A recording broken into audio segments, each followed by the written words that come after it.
السلام علیکم ورحمۃ اللہ وبرکاتہ۔ ناظرین، کیا آپ جانتے ہیں کہ خون کا رنگ سرخ یا نیلا کیوں ہوتا ہے؟ یا پھر کیا خون سے رنگ بھی تیار کیا جا سکتا ہے؟ اگر نہیں تو آئیے آج آپ کو ان سوالات کے جوابات سمیت خون سے متعلق وہ 8 حقائق بتائیں گے جو انتہائی حیران کن ہیں۔ کیا آپ جانتے ہیں مردوں میں خون خواتین کی نسبت زیادہ ہوتا ہے؟ ہمارے جسم کے کل وزن کا تقریباً 7 سے 8% حصہ ہمارے خون پر مشتمل ہوتا ہے۔ ایک 70 کلو گرام وزنی مرد کے جسم میں تقریباً 5 لیٹر خون ہوتا ہے، لیکن اسی وزن کی خاتون کے جسم میں تقریباً نصف لیٹر خون کم ہوتا ہے۔ جسم میں خون کی مقدار کا انحصار جسم کی لمبائی پر ہوتا ہے۔ اتنی جلدی خون کی کمی کیسے پوری ہوتی ہے؟ جب خون عطیہ کیا جاتا ہے تو ڈاکٹر خون عطیہ کرنے والے شخص کے جسم سے تقریباً نصف لیٹر خون نکالتے ہیں۔ یہ جسم میں موجود خون کا 10% حصہ بنتا ہے۔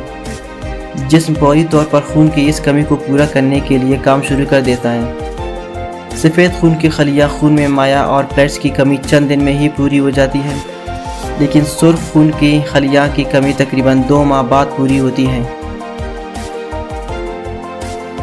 اکثر 2 لیٹر خون کی کمی کا نتیجہ موت۔ اگر کسی چوٹ کے نتیجے میں زیادہ خون بہتا ہے تو جسم فوری طور پر اس کمی کو پورا کرنے کی صلاحیت نہیں رکھتا۔ 2 لیٹر یا 40% خون کی کمی کے بعد دل خون کی گردش کے نظام کو برقرار رکھنے کی صلاحیت کھو دیتا ہے۔ جسم کے دیگر حصے کام کرنا چھوڑ دیتے ہیں اور انسان کوما میں چلا جاتا ہے۔ ایسی صورت میں صرف انتقال خون ہی کام دے سکتا ہے۔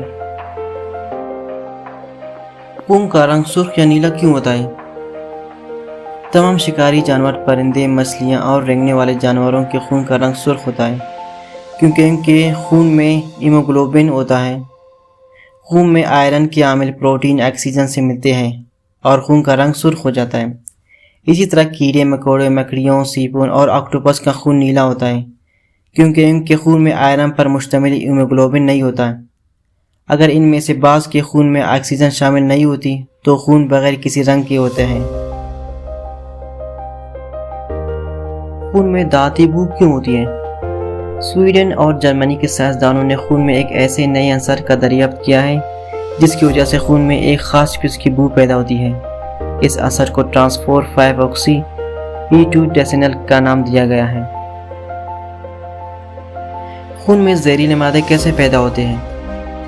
اگر خون میں زہریلے مادے پیدا ہونے شروع ہو جائیں تو جسم گلنا سڑنا شروع ہو جاتا ہے اور اس میں پیپ پیدا ہونا شروع ہو جاتی ہے۔ اس کی وجہ کوئی بھی انفیکشن، بیکٹیریا، دانت میں پیپ یا پھیپھڑوں کی سوزش ہو سکتی ہے۔ زہریلے مادے خون میں پھیلنا شروع ہو جاتی ہے اور موت کے سبب بن سکتے ہیں۔